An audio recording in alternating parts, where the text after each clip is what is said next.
নমস্কার বন্ধুরা, শুভ দুপুর। আজ আবার তোমাদের কাছে রান্না নিয়ে চলে এলাম। দেখো আজ করছি, দেখো ছোট ধরনের ইলিশ মাছ এনেছে। ইলিশ মাছের ঝোল করব। এই আলু বেগুন দিয়ে পাতলা করে ঝোল করব। আর দিয়ে করছি পালং শাক। সঙ্গে থাকো, রান্নাটা দেখতে থাকো। কড়াই তেল দিচ্ছি, আগে শাকটা ভেজে নিচ্ছি। দেখো শুকনো লঙ্কা দিলাম ফোড়ন, একটু কালো জিরা দিব।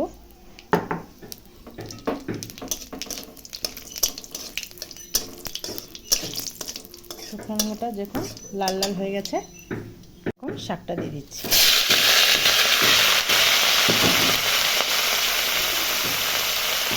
লবণ দিয়ে দিচ্ছি,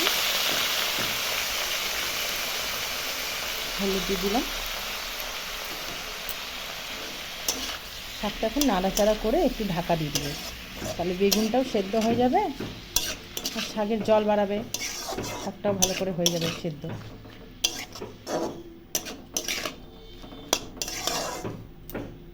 শাকটা এখন ঢাকা দিয়ে দিচ্ছি। দেখুন বন্ধুরা, আমার শাক ভাজাটা হয়ে গেছে, এখন নামিয়ে নিব। তারপরে মাছের ঝোলটা করতেছি। দেখো মাছটা এখন ভেজে নিব লবণ হলুদ দিয়ে। লবণ দিলাম, হলুদ দিয়ে মেখে নিব ভালো করে।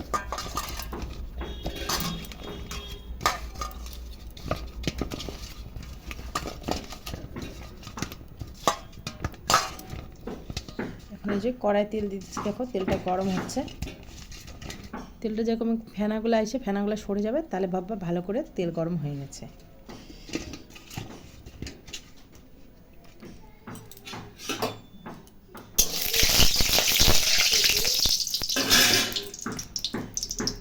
এখন মাছগুলো দিয়ে দিচ্ছি।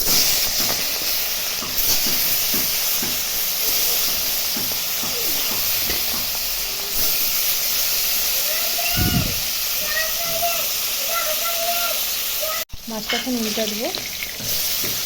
এক পিসটা ভাজা হয়ে গেছে। বেশি কড়া করে ভাজবো না, যেহেতু পাতলা করে ঝোল করবো তো বেশি কড়া করবো না। মাছগুলো ভাজা হয়ে গেছে, উঠিয়ে নিয়েছি। এখন হলো কালো জিরা সম্বারা দিব একটু। আলুগুলো আগে দিয়ে দেবো। আলুগুলো একটু ভাজা ভাজা হালকা করে নিয়ে তারপরে বেগুনটা দেবো। তাহলে বেগুনগুলো আবার পুরো ঘেটে যাবে, আলুটা আবার সেদ্ধ হবে না। একটু লবণ দিয়ে দিচ্ছি, হলুদ।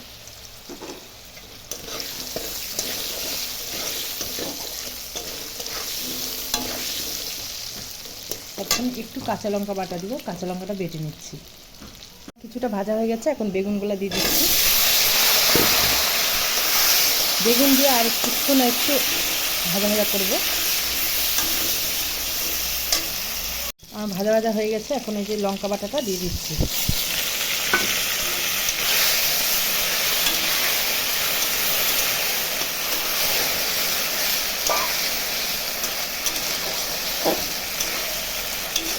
কিছুক্ষণ কষাই, তারপরে আমি ঝোল দেবো। আমার মশলা দিয়ে কষানো হয়ে গেছে, এখন ঝোল দিয়ে দিচ্ছি।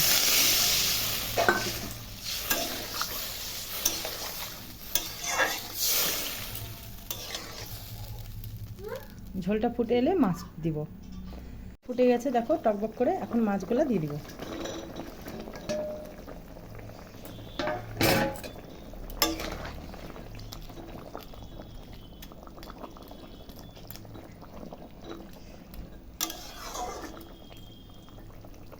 আর 2 মিনিটের মতো ফুটায়, তারপরে আমার মাছের ঝোলটা তৈরি হয়ে যাবে।